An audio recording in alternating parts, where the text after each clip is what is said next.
Every day, about 1,000 people move to Florida, including many who settle here in the southwest part of the state.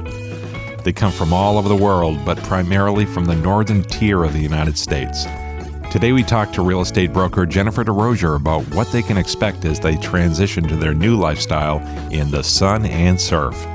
She's got some great tips, so if you're considering a move to the Sunshine State, you'll want to listen beginning right now.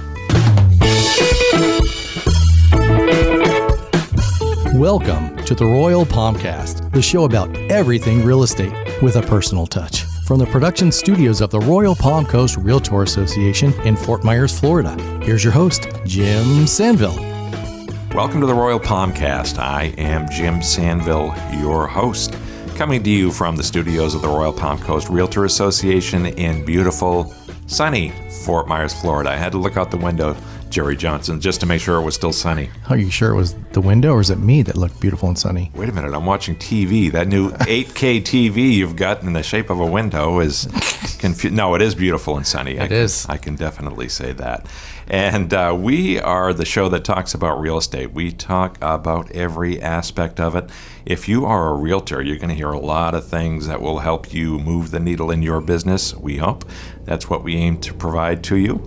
If you're a home buyer, a home seller, we have some insights that you will want to get clued in on. And if you live in a house, you're going to hear stuff that will be helpful to you too. So without any further delay, I want to get right into today's show because this is going to be a really useful episode, especially for those who are considering relocating, especially from the north down here to beautiful sunny Southwest Florida. In studio with us today, once again, is Jennifer Desrosiers, who is owner of Rose Tree Realty of Bokelia here in Southwest Florida. Welcome, Jennifer. Thank you for having me. It's our pleasure. We always love having you in the studio. You bring great information, and you have a great way to present it. So I think I can speak for Jerry when I say we're You can. pleased to have you. I think I just did. We are pleased. We are pleased. Thanks, guys. Pleased. This is me looking pleased. This is what pleased You should see what that looks like. It's very pleased. It may not be pretty, but I'm pleased. I'm pretty pleased. Enough of that silliness. Hey, Jennifer, let's get right into it. Okay. I give you a call at Rose Tree Realty and say, hey, I'm stuck here in the frozen north. It's January. Help. What do you get calls like that? Oh, yeah. You absolutely, really do? Absolutely. What do you tell them? So usually I'll ask them just your basics. Is this going to be a full-time home? Is it going to be a part-time home? If they're looking in Cape Coral specifically, because it's such a unique city, people are often unprepared for how huge Southwest Florida is. So a lot of times coming from up north where I'm from, I did the research once. You can fit my hometown of Beverly all the way with every town in between to Boston, which is 19 miles, just in Cape Coral itself. And there are, 26 cities in Massachusetts between Beverly and Boston, something like that. So when people are saying, so I'm going to be working in Fort Myers, so I'm open to anything from Northwest Cape Coral to LaBelle, and I think, where in Fort Myers are you going to be? So sending them information on the area, direct them to articles. I wrote an article about Cape Coral specifically and the personality of the different quadrants and what to expect. When I first arrived here, that was very helpful. Seriously. So I send that to people and other resources to get an idea of what specifically they're coming here for. Long before I met you, when I first moved to Southwest Florida, I Googled, Cape Coral because I live there now. And it was very helpful to know about the quadrants. The Southwest is considered one of the more desirable areas, and it's newer construction, whereas the Southeast is the original settlement. And Jerry, you live up on the Four side, right? The Tony East side of Cape Coral. Yeah. Midpoint Bridge area. Yeah, yes. And it's a nice area too. Yeah. Convenient, close to everything. Yeah. It's so nice. Yeah, I know what you mean. If you look on a map, you're up north drooling during a blizzard about life with palm trees. It looks pretty manageable. That's not too far from there. It's Naples is right next to Cape Coral. Yes. Well, it's like the turnpike from Stockbridge to Boston, to your earlier point. Yep. So, big area. So do people, when you say, what do you want? Do you want a vacation? Do Do they ever say, I don't know, I just don't want to be cold anymore? Yes, I do have some people that just have no idea. Well, we might want to be walking distance from the beach, or we might want an investment property with a pool in a gated community in Punta Gorda, or some people who don't know the area at all that want beachfront in Punta Gorda, which if you've searched in Punta Gorda, doesn't exist. So wait a few years. Yeah, right. So you have to be really clear, and you have to know how to disagree with your prospective buyer in a way where you're providing information and not sounding like a know-it-all. Yeah, I disagree agreeably. Yeah, exactly. Yes, yeah. Well put. So does anyone say, money's no object, I want the nicest, fanciest place you have? Don't I wish? You know what? I'm recently working with someone right now, actually, who started off looking at manufactured homes on Fort Myers Beach. And they said, I really want a deal. It's just me and my wife. I want to put an offer in. This house was like $45,000. And then, so I went and I toured it for them virtually. And he came back and said, well, we were talking about it, and we might still do that, or we might do an investment property, so we could go up to like $250,000, $300,000. Okay, new search. Here you go. And then they said, well, actually, we love the idea of being on the beach, so now we're thinking maybe like $500,000 or more. They're like, but we do have cash. We're not wasting your time. And I find it's usually the slow burn. Almost no one will say, I have all the money in the world. Right. But a lot of people will tell me their budget is capped at, this was a hard lesson, I've gotten burned on this. Really? They tell you that they're capped at a certain number. And I'm not the realtor that's going to try and oversell. I won't show you a house that you tell me you can't afford, because you're going to love it and it will make everything you can afford look terrible. So I'm respectful of people's budgets, and I lost a buyer that way. One of the biggest ouches of my career was respecting their boundary, and I only go a little bit over their ceiling to where I know I can probably negotiate it down. And they bought a house like $75,000 above, almost $100,000 above. And I was like, oh. And they're like, you were so wonderful. We recommend you to everyone. We didn't use you. Heartbreaker. So, yeah, I guess the moral is don't be afraid to send everything. I don't know. Yeah. So do you ever get people who say after some kind of a search or initial inquiry, I guess it's not for us, and then stay up north? Well, you know what? I did have that experience. It's usually not because of our area. What I've been finding is the market right now, where we have, the last time I looked, like 3 weeks of inventory, and that's up. In a balanced market, for anyone listening, is like 6 months of inventory is a balanced market. Anything lower is a seller's market. Anything higher is a buyer. So having like less than a month of inventory, as we've had for the last 6 months, I've had plenty of buyers who came down cash in hand, ready to buy. We run all around. I've won out bidding wars for them, only to have something come up in the inspection and the house wasn't a great idea.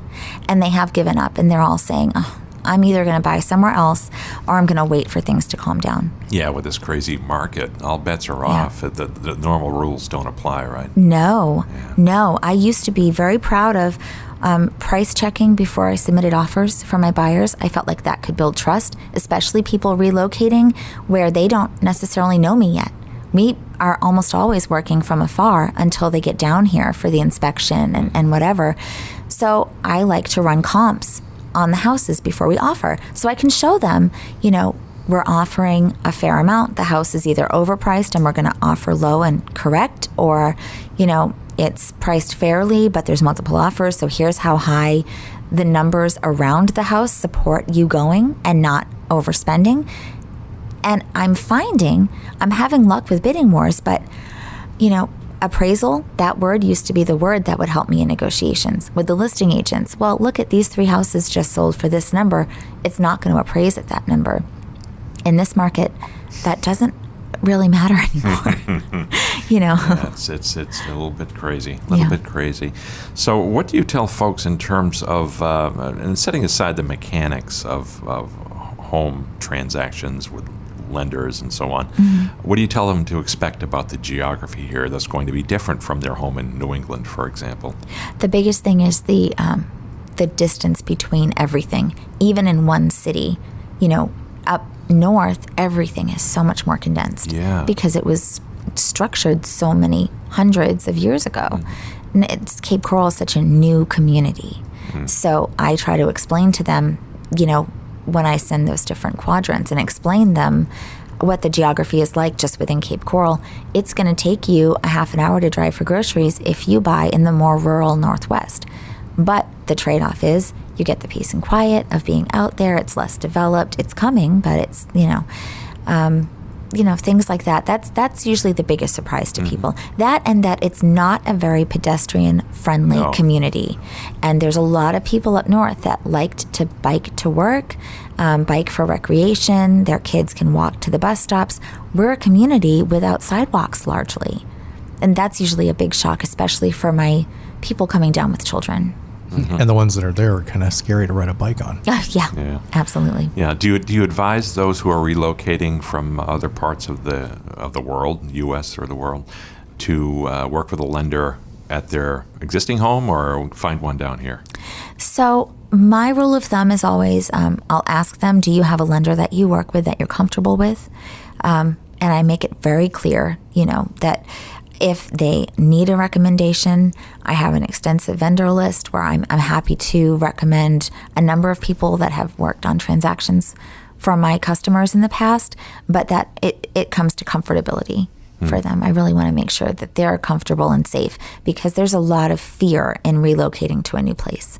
So yeah, do the folks normally, the relocators, they normally come for a familiarization trip sort of, and then several trips back and forth before making a final decision? 50-50. Yeah. I think it used to be that way more. Now, and again, the market was balanced for so long, so they had that luxury. Now I'm finding people coming, and it's a mad dash. They call me from New York, my most recent one. I'm going to be there on Thursday until Tuesday, and I need to get this under contract so we don't lose the opportunity During that and time. have to come back. Yeah. During the 2 days. Because they know if they go home and think about it, most of the houses they saw are going to be gone. Too late, yeah. Have you had people buy houses sight unseen? Mm-hmm. Yep, Really? I have. Terrifying. I've had that happen several times, and my tip for that is definitely ask your agent, if you're this consumer listening, to do a walkthrough, but also drive around the neighborhood and take a video of that so you know exactly what your surroundings look like so that you aren't taken by surprise. Yeah. We as realtors, we don't speak to economic situations of communities. We don't speak to crime rates. That is not appropriate for us to say. That's not for us to say. So don't ask, which can make it hard when you're moving sight unseen. So instead, I refer my sight unseen people to citydata.com so they can check out information that might be important to them on the community, and then I'll do a video of the entire neighborhood, the roadways that are major leading into the actual street they live on, as well as the home itself. And then from there, you just have to cross your fingers and hope for the best. Yeah. All right.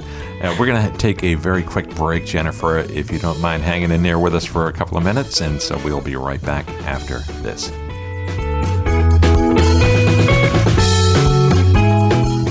Hi, this is Bob Wade, and you're listening to the Royal Palmcast. Hi, I'm Molly Schweers, and you're listening to the Royal Palmcast. Hi, this is Jerry Johnson, and you're listening to the Royal Palmcast.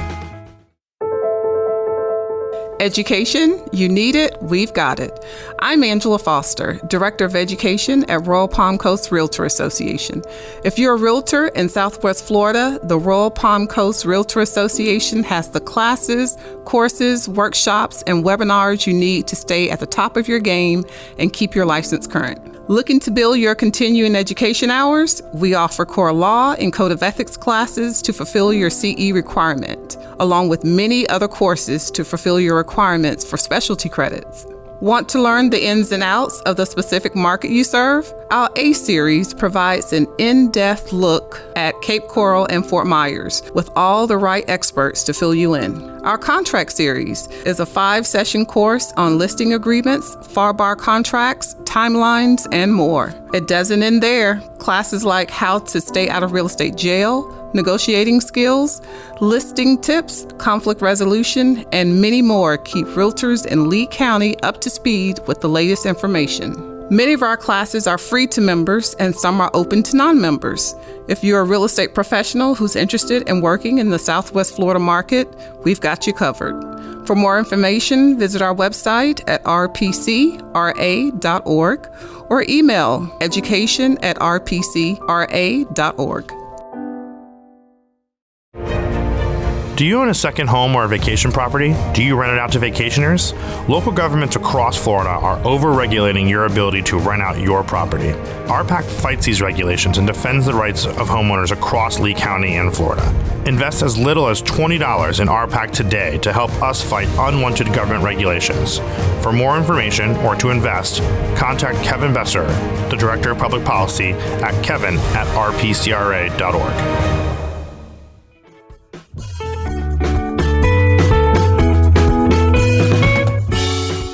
Welcome back to the Royal Palmcast. I'm Jim Sanville along with Jerry Johnson and our special guest, Jennifer Desrosiers. Hey, Jennifer. Hello. Still doing okay? Oh, yes, doing great. All right, you're hanging in there. We're actually recording several episodes today, so Jennifer has been with us since, 4 a.m., 5 a.m. we came in? At least. Did Jerry get back? It's been quite a day. Fort Myers, but he brought Dunkin' Donuts, so it's all good. And a lot of coffee. The big box of Joe. Yeah, gotta have that. Gotta have that. I keep wanting to call you Jennifer Juniper. Would I be the first one to do that? No, my uncle calls me Juniper. Really? My husband sometimes calls me Juniper. He also calls me Hoopy, but that's a story for another day. Yeah. Hoopy. Yeah. Note to self, ask Jennifer about Hoopy. Yeah. All right. I used to eat Hoopy pies when I lived up north but with my lobster. That's what we do up there. So in any event, we're talking about relocating to Southwest Florida from places like Maine or Massachusetts, like Jennifer and I have done. Jerry relocated here from Alva, right? Well, Fort Myers, North Fort Myers, Fort Myers, and Cape Coral. Cape Coral. So you are the native in the room. Sort of, yeah. I'm a Floridian, yes. Sort of, Wow. yeah. Moved to Fort Myers area when I was 6 and never left. Jeez, wow. Well, what have you learned about this market, Jerry, that you'd like to share? Well, I learned that just when you think you're out, you pull you right back in. But there's a really good mix of locals and people from other areas, especially the Midwest, I find here. Yeah. And why is that, Jennifer? I think that right now, well, in general, it's just the weather. It's such a good place to vacation, and it's convenient. From what I've heard from my Midwestern customers, the flights between here and, say, Michigan are plentiful and inexpensive, and that's what they tell me. Yeah, of course, you have New Englanders who come down for the Boston Red Sox. Yep. Which do spring training. That's how we picked this location. Yeah, well, a lot of people did, and that was one of some of the luster that attracted me as well. The Red Sox, and of course the Minnesota Twins are here also. Yeah, we have a lot of friends that followed the Twins down too. Yeah, we love our athletics down here. That's right. We've got pro football teams in Florida. 3 of them, I think, at least. Miami, Jacksonville, and Tampa. And hockey, we've got the hockey now. World champions in every sport. Oh my gosh! Every sport we have champions. Who knew? Good reason to come down. Yeah, it's awesome down here. And we have beaches. Have you heard about the beaches? Some of the top in the country. Did you see? The people in the northern part of the U.S. And in Europe, we have a lot of Canadians and a lot of Germans rather here, as well as Canadians. I once asked a friend of mine who lives here from Germany, why are there so many Germans here? She said, have you been to Germany in the winter? Same reason you're here, because I lived in Maine in the winter. So, but it's all good. But when you're working with these relocating clients, Jennifer, and after they move down, settle into the new house, been here for a few months, and you stay in touch with them, what are the big surprises? I didn't realize that. Number one, code enforcement. They are stunned by the amount of regulation, especially living in Cape Coral.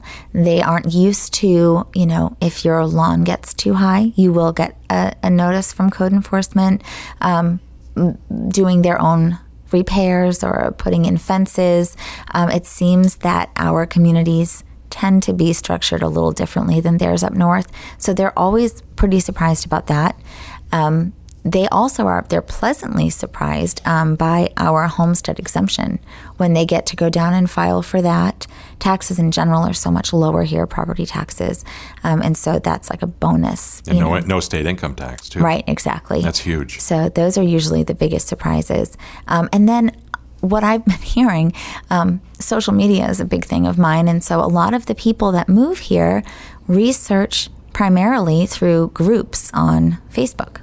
And they are surprised that people are as nice as they are because people are so incredibly vicious in those moving to Cape Coral groups. They just tell you, don't come, we're full. Everyone's awful here. Not true. And so they move down and they're like, oh my gosh, everyone was so nice. Yeah. I don't get it. Not like those anonymous people on social media. Right, exactly. Yeah.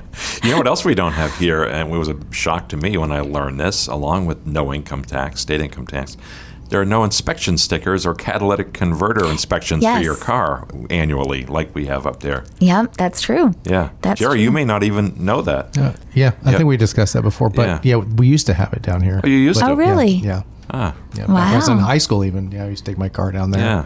You had to go through the thing, and they tested and put the tube sensor in. I'm pleased not to have to go through that exercise. So that was so stressful when I was a kid because I never had my car was always a junk box, and it was like, oh, please just pass the inspection. Tires aren't going to pass. I'll need to borrow my cousin's tires for the inspection. Yep. Yeah. So, but you know what? With the lawn growing too high, you mentioned that you're going to get a knock on the door. Up north, all I did is bring my neighbor's goats over, take care of the lawn. Yeah, it's a different world. Not an issue. Yeah. But they're pleasantly surprised more than they're absolutely just plain surprised, right? From what I've heard from my repeat clients, they are so stunned by the community involvement here. They love that it's not just the farmers markets, but there's festivals, there's the bike nights, the art walks. I mean, for such a big spread out place, and for a place that has so many, it's known for its snowbirds, right? And it's like part-time. So I think they've all said something about how surprising it's been to see so much community activity in such a large spread out community. And a large variety too. We have the Greek Fest, Oktoberfest, all these big it's events. coming. Yeah. Yep, absolutely. Yeah. So they love that, you know. You get everything here except maple sugar sundae. Right. We had up in New England. But I don't miss, I'll give up the maple syrup sundaes for our life by the beach. So it's so nice. For sure. I mean, I'm pinching myself constantly. I don't expect to ever get over that feeling of delight just when I stop to think where I live. Yep. Do you share that? Absolutely. Absolutely. It's just waking up in the mornings and seeing the sunrises or going out and watching the sunset. Just think, oh my gosh, like I get to do this again. You know, get a friend with a boat. If you move down here, get a friend with a boat. Our best friends bought a boat, and it changed my life. So you don't have a boat yourselves? No, we're looking at one right now because we are spoiled. Well, when you get it, please let me know and I'll be your friend. You can be my friend. Be your best friend. No, you don't want a boat. You want a friend with a boat. Jerry, you have a boat. I do have a boat. I just thought of that. Yeah, I took it out a couple weeks ago. Doesn't that's when I'm most like, wow, I guess I don't miss home that much. No, the winters will beat you down emotionally after a while. Well, that's the other thing. Do you know, this is an interesting aside, I guess, but I've had past customers tell me they have gone off of their anxiety medications or stopped taking those little gummy vitamin supplements because their seasonal depression disappears. Yeah. Just completely disappears just Shocking. by living here. Nothing like blue skies, sunshine, and palm trees and sand to put you in the right spirit of things. Yep, absolutely. Yeah, and there's so many folks down here who are retired. I think the perception is among people who don't live here that everyone down here is retired and people are shuffling along on walkers. But no, it's a vibrant city, a working city, state, I should say. But it's full of life, and not all retirees, but the retirees are the ones who have plenty of time to go out and create festivals and organize things and volunteer for that. So absolutely. Yeah, that's great. I hope to join their ranks one day. But don't we all? Not yet. So you are busy constantly with the folks from the north. You get a lot more calls in the winter than you do in the summer? No, but I think this year in particular is a weird one. The last couple of years, people are coming consistently. I don't really see a season. I see an influx of people from states where restrictions are different than here. So in COVID times, our market is staying strong, and it's primarily people relocating, I would say. But it's weird. It's less about like the weather now in these days is a perk. But what they're coming for is they love our governor. They love the way that people are able to live here compared to their states. And they're very vocal about it, that this is why I'm moving here. I want you to know it, and I'm proud of it, and point me in the direction where I can make friends who feel the same way. And that's number one, my top. Wow. That's where people are coming from. Wow, I would not have expected that, but... Number one. Yeah. Okay. Well, so let's say you're a family with some little kids, school-age kids, elementary school, and you're considering a move down here. Yep. That's a pretty big deal. How do you advise those people? Great question. One of my most recent buyers just relocated from New Hampshire with his daughter, who is in 5th grade.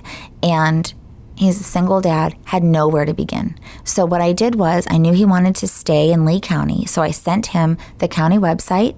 I sent him a little explanation about school choice, and then some of the charter schools information. And what I do is, if they have the luxury of time, I'll tell them to research the school system and the school choice system so they can house hunt in the zone of where the schools he most likes are located. And that will help, because what you don't want to do is have someone, they have children, that they're moving down before the school year begins, and then you show them properties all over only to find that the school that they wanted for their child is across town and absolutely impossible to even put on your list.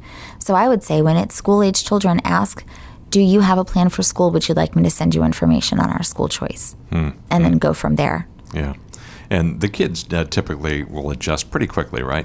Yeah. From your experience. Yeah. From what I've seen, the key to assisting a family moving down with kids is to share with the family and the kids all that our community has to offer for young people. So if it's in the Cape, the water park over at Cape Christian Church is open to everyone. It's not, it's on the church grounds, but you don't have to be a member of the church or even affiliated to go and make use of that. It's a public playground. Is that Sunsplash, or is that something No, different? it's something different. It's this beautiful little splash pad with a playground, and they have a little cafe. Okay. And then Sunsplash is another place I send them.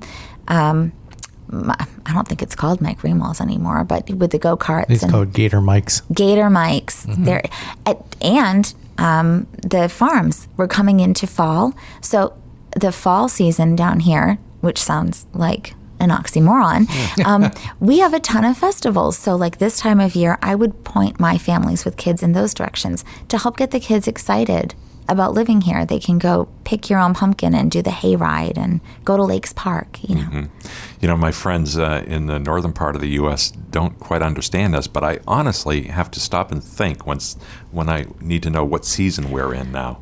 This is, we're recording this in September, but it feels like August or next April. I don't know. It's true. It's all the same. You can tell if you go outside early in the morning and it's not incredibly humid. If you can actually feel the breeze, then it's like, oh, fall is coming. Yeah. That's why I say we always get our first little hint of fall when you get that. That non-humid. And you can almost smell it. Yes. And then, and of course, the days get shorter, so the sun is darker earlier in the morning. But you can definitely smell it when you turn the heat on for the first time, just like you can up north. That's another thing to The house is burning. Yeah. Who turns on heat down here? I do in January. I just bought a house with a wood stove in it. And interesting. My husband rare. thinks I'm insane. It is rare. It's why I chose this house. What's a fact? And I do not care if we're all dying. I will have a fire going Christmas Eve. We're going to be in bikinis, but I'm going to have that fire going. So there's a hint for you. If you're a realtor who wants to sell a house with on the ocean with 23 bedrooms, put a wood stove in it. Jennifer will buy it. I will buy it. She will buy it herself. But I want a deal. Hey, Jennifer, what other final tips do you have for folks considering a move to Southwest Florida or Florida? So I would ask around to different realtors. I would take the information in those chat forums on social media with a grain of salt, because people love to troll, and it's a sad truth. So don't rule out any one location based on what you find. Really do respond to the professionals that inbox you, even though it feels inundating. And of course, if you're not, vibing with their energy, as the kids say, then don't work with them. You're not obligated to work with the first person you talk to. But I would say definitely have a few conversations and ask questions about the community, about if they've done virtual house hunting, if you can't get here right away. Do they have experience helping facilitate a transaction across state lines? Ask those questions and be clear. Don't play coy. We're here to help you. So a lot of buyers will keep a lot of things close to the vest, and that only hurts your chances in getting what you really want. Good stuff. Solid advice, Jennifer. Thank you. Thank you so much for coming in here today. I know you're busy, and we're glad to get some of your time. Thanks for having me. It's been a pleasure. And if you have not heard the other episodes that feature Jennifer, I would recommend that you do so in our back catalog of Royal Palmcast episodes. There are closing in on 100 of them now, Jerry. It's true. That is closing true. in on 100. It's amazing.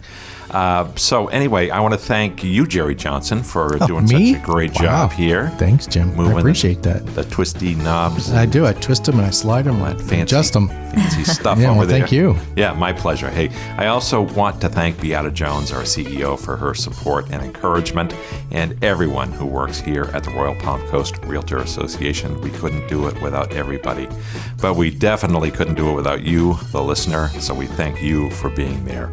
And Jerry, I've always wanted to say, if you're listening in your car, thanks for the ride. And you just did. I just did. Finally, I scratched that off my bucket list. Go. Hey, again, if you want to get in touch with us, you can do so by sending an email to shows@rpcra.org. And if you want to get in touch with today's guest, Jennifer Desrosiers, you can do that by... Whoops. I'm sorry. Jerry's going to run the right knob ahead. there. See, I wasn't sliding perfectly. There we go. Go ahead.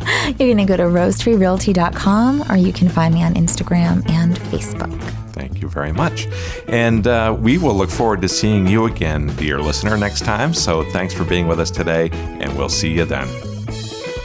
Thanks for listening to the Royal Palmcast. Be sure to listen again every week on your favorite podcast app, and visit the Royal Palm Coast Realtor Association website at rpcra.org and our social media pages, including Facebook and our YouTube channel. Check out all of our RPCRA platforms and make sure to subscribe and share. For information about this show or other RPCRA productions, we'd love to hear from you. Email us at shows@rpcra.org. This has been a production of the Royal Palm Coast Realtor Association.